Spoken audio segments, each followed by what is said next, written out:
ஆடும் பரிவே அணி சேவலெனம் பாடும் பணியே பணியாய் அருள்வாய். தேடும் கயமா முகனைச் செருவில் சாடும் தனி யானைச் சகோதரனி. திருவருள் பொழிகின்ற திருமுருகன் எழுந்தருளியிருக்கும் திருத்தலங்கள் ஏராளம். திருமுருகனின் கருணையும் அத்திருத்தலங்களில் தாராளம். இருப்பினும் திருமுருகன் எழுந்தருளியிருக்கும் ஆறுபடை வீடு என்பது புராணங்களாலும் சரித்திர சான்றுகளாலும் பக்தர்களாலும் போற்றக்கூடியது. பழம் நீ பழனி. பழனிமலையில் திருமுருகப் பெருமான் எழுந்தருளியிருக்கும் வரலாறை பக்தர்கள் நன்கு அறிவர். ஒரு ஞானப் படத்திற்காக விநாயகப் பெருமானும் திருமுருகப் பெருமானும் போட்டியிட்டு விநாயகப் பெருமானின் மதியின் விளைவால் அப்பழத்தை அவர் பெற்றிட சினமுற்று ஏமாற்றமடைந்த திருமுருகப் பெருமான் பழனிமலையிலே எழுந்தருளியிருப்பதாக பெரியோர்கள் கூறுவர். அது ஏமாற்றமா? எம்பெருமான் திருமுருகக் கடவுளுக்கு ஏமாற்றமா? ஒப்புக்கொள்ள இயலுமா? இந்நிலவுலக மக்கள் செய்த அரும்பெரும் தவத்தின் பயனாக அவர் ஏமாற்றம் அடைந்தது போல் நடித்தவர் அல்லவா? அவ்வாறு நடிக்கவில்லை என்றால் பழம் நீ ஆகிய பழனிமலை மீது திருமுருகப் பெருமான் விற்றிருந்து பக்தர்களுக்கு திருக்காட்சி தந்தருள இயலுமா? திருமுருகப் பெருமான் குன்றுதோறும் ஆடல் புரிய வேண்டாமா? தந்தையாகிய சிவபிரான் ஐவகை மன்றுதோறும் ஆடினான். திருவாலங்காட்டில் ரத்தன சபையிலும் சிதம்பரத்தில் பொற்சபையிலும் மதுரையில் வெள்ளி அம்பலத்திலும் திருநெல்வேலியில் தாமிர சபையிலும் திருக்குட்டாலத்தில் சித்திர சபையிலும் நடனமாடினார். அவ்வாறு மன்றாடியாக விளங்கிய தந்தை மனம் மகிழுமாறு அவரது அன்பு மகனாகிய திருமுருகப் பெருமான் குன்றுதோறும் ஆடினார், விளையாடினார். இத்திருக்கருத்தை கந்தபுராணம் ஐவகை மன்றுதொராடிய வள்ளல் காமுரக் குன்றுதொராடிய குமரன் போற்றுவான் என்று குறிப்பிடுகின்றது. பழம் நீ எனப்படுகின்ற பழனியம்பதியில் அருள்மிகு ஸ்ரீ தண்டாயுதபாணி சுவாமி தண்டாயுதத்துடன் திருக்காட்சி பொழிகின்றார்.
பழனிமலையின் கீழே இருக்கும் திருத்தலம் திருவாவினன்குடி.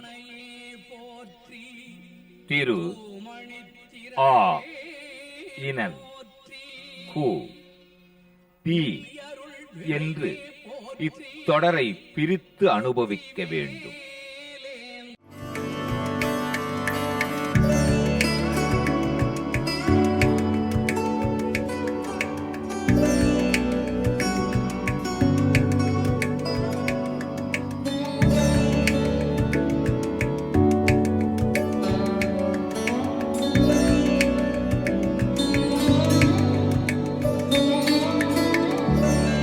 திரு என்பது மகாலட்சுமி.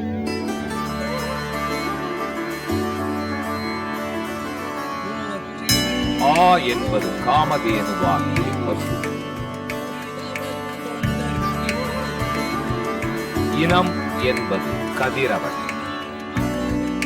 கு என்பது பூமி. டி என்பது அக்கினி.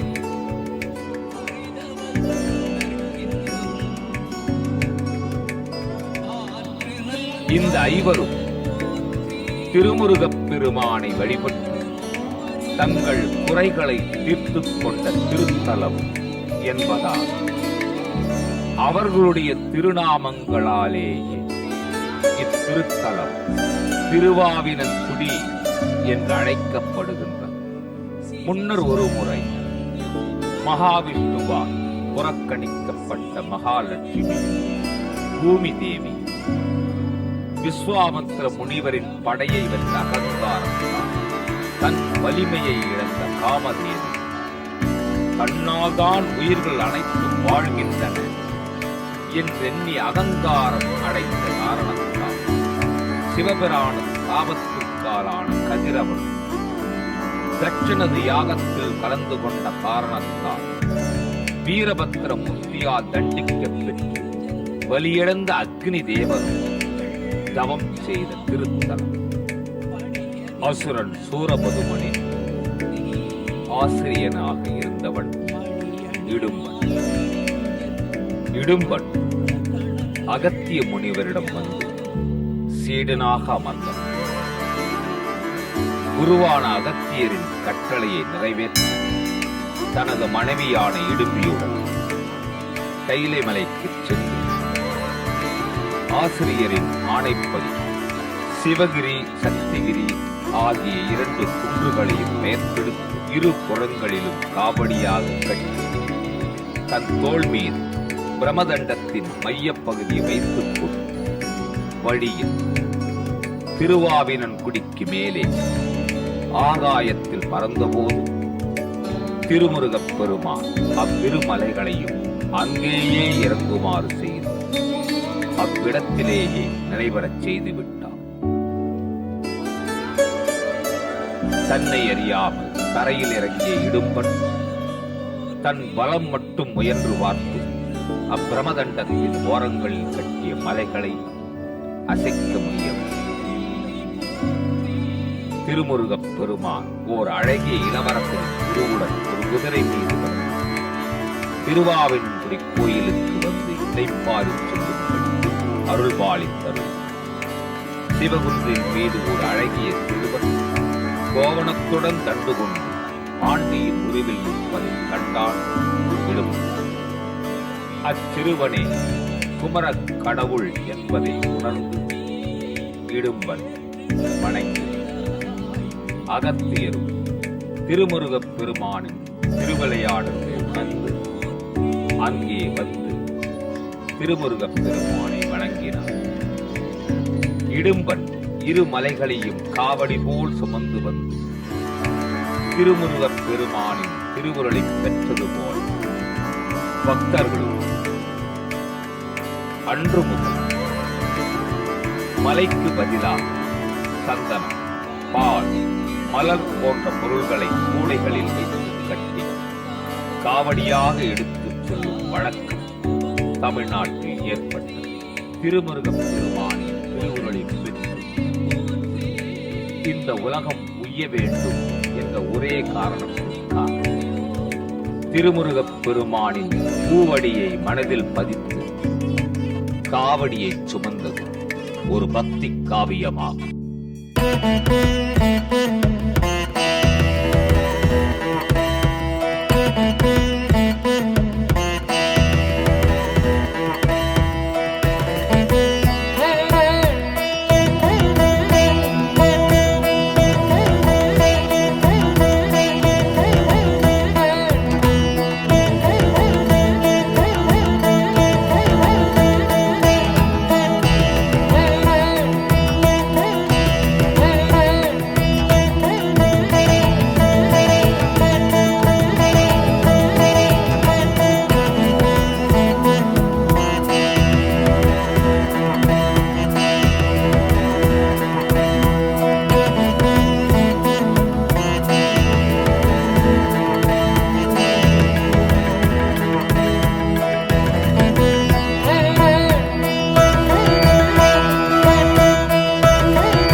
அனைத்து பற்றுக்கோடுகளையும் இழந்தவர்களுக்கு திருமுருகனது அருளே பற்றுக்கோடு.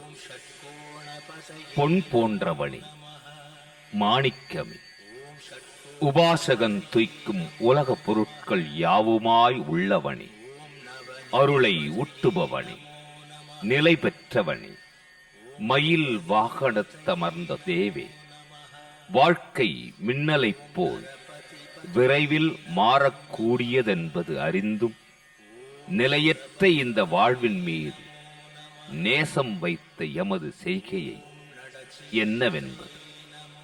இது ஊழ்வினை பயனின்றி வேறெது? இதனை உணர்த்தவோ திருவாவினன் குடியெனும் திருத்தலத்திலே பழம் நீ என பழனியானாய். ஞானப் பழம் நீ. ஞானத்தை உலகிற்கு உணர்த்துவதற்காக தண்டம் ஏந்திய தண்டாயுதபாணியே, ஞான நிலை அடைந்தவர். இது எமது உடம்பு, எமது உடைமை, எமது உயிர் என்று எதையும் பற்றி நிற்பதில்லை. அனைத்தையும் தனது குருநாதனுக்கே அர்ப்பணித்து விடுவர். உலக விஷயங்களில் விருப்பற்றவராகி ஆன்ம விசாரணை, தெய்வீக சங்கம், பாராயணம், தனியிடத்து இருந்து தான் கற்றபடி நிற்றல் என்று காலத்தை கழிப்பர். இதுவே அருள் வாழ்வு. இப்படிப்பட்டவரையும் பிராரப்த வசத்தில் உலக விவகாரங்கள் பற்றிக் கொள்கின்றன. இந்த வாழ்வு நிலையாமை. இதனை உணர்த்தி உலகத்தில் உள்ள பக்தர்களுக்கு எச்சரிக்கை செய்யவே பழம் நீ ஆனவன். மனம் திரும்ப திரும்ப செக்கு மாடு போல வாழ்வையே சுற்றி வருகின்றது. இது ஊழ்வினை. இந்த ஊழ்வினையை அகற்றுவதற்காக அன்பார்ந்த பக்தர்களுக்கு அருள் பாலித்தருளுவதற்காக ஞானப் பழமான ஞான சிகாமணியே, திருமுருகன் ஒருவரே நிலையானவர். திருமுருகனிடம் பரிபூரண பக்தி செலுத்துதல் வேண்டும்.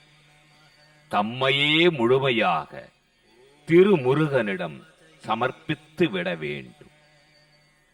விடுபடுவது வீடு. அதில் மூன்றாவது படைவீடு திருவாவினன்குடி என்று திக்கட்டும் போற்றப்படுகின்ற பழனி. பழனியில் ஞான தண்டாயுதபாணி பரம்பொருளான இறைவனைப் பற்றி மனதின் துணை கொண்டு ஆராய்வதே ஞானம். ஞானத்தை நல்குபவன் கந்தன். கந்தன் பகையாற்றலை வற்றச் செய்பவன். காம, குரோத, லோப, மோக, மத, மாச்சரியங்கள் என 6 பகைவர்களை ஆறுமுகன் அழிப்பான். ஆறுமுகமே ஒரு முகமாய் அமைந்தது பழனி. அழகான வடிவம், திருமுருகன் திருவுருவம். முருகு என்றால் அழகின் வடிவம் என்பது ஒரு பொருள். சுப்பிரமணியம் என்ற சொல் அழகன் என்ற பொருள் பொதிந்தது. முருகன், குகன், கந்தன், ஷண்முகன், சரவணபவன், பாலசுப்பிரமணியன், சேனாபதி ஆகிய நாமங்கள் சுப்பிரமணியனின் பெருமையை விளக்குகின்ற காரணப் பெயர்கள். பெயர்கள் அனைத்தும் பொருள் பொதிந்தவை, அருள் தருபவை. திருமுருகனுடைய குணங்களையும் அனுக்கிரகத் தன்மையையும் அப்பெயர்கள் வெளிப்படுத்துகின்றது. ஆறுமுக ருத்ராட்ச மாலையை பயன்படுத்துவது பக்தர்களுக்கு சிறப்பு. 5 முகமும் ஏற்றதே என்பது பெரியோர்கள் வாக்கு. ஒற்றை நந்தியாவட்டைப்பூ, வில்வம் ஜப சமர்ப்பணத்திற்கு சிறந்தது. ஜபத்திற்கு தலம், மூர்த்தி, தீர்த்தம், கிரி 4 உடைய சுப்பிரமணியனின் திருத்தலங்கள் ஏற்றது. அத்திருத்தலங்களில் போற்றக்கூடியது திருவாவினன்குடி என்று புகழப்படுகின்ற பழம் நீ என்கின்ற பழனிமலை. பழனிமலையிலே அருள்மிகு ஸ்ரீ தண்டாயுதபாணி எழுந்தருளி அருள்பாலித்தருளுகின்றார். சித்த மருத்துவர்களால் கையாளப்பெற்ற 9 பாஷாணங்களின் சேர்க்கை ஸ்ரீ தண்டாயுதபாணி சுவாமி. அந்த வடிவே ஓர் மருத்துவ கலவை, மருத்துவ சங்கமம்.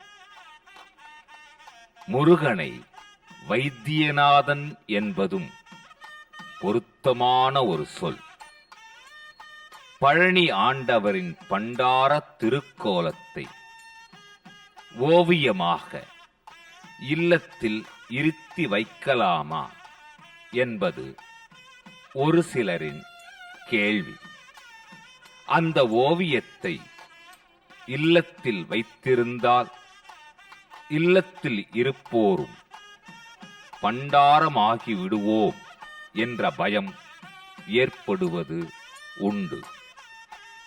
அது வீணான அச்சம். ஆன்மீகத்தில் தெய்வ மூர்த்தங்களில் எந்த திருக்கோலமும் பக்தர்களுக்கு கெடுதல் விளைவிக்காது என்பது திண்ணமான வார்த்தை. பழனியிலே பாபத்தை போக்குகின்ற சரவணப் பொய்கை, கங்கைக்கு ஒப்பான சரவணப் பொய்கை திருமுருகன் திருத்தலங்களிலே காணப்படுவது உண்டு. இருப்பினும் சரவணப் பொய்கை என்பது இமயத்தின் உச்சியில் மட்டுமே இருக்கின்றது. பழம் நீ எனப்படுகின்ற பழனியில் தல விருட்சம் நெல்லி மரம். நெல்லி நெடிய ஆயுளை வளர்ப்பதாகும். மனிதனுக்கு தேவையான சுண்ணாம்பு சத்துக்களையும் ஊட்டச்சத்துக்களையும் கொடுப்பது நெல்லி. பழனி மலையினிலே அந்த பழனி மலையினில் மலையாக மனம் இருந்தால் மனதில் பழனி எழுந்தருளுகின்றான்.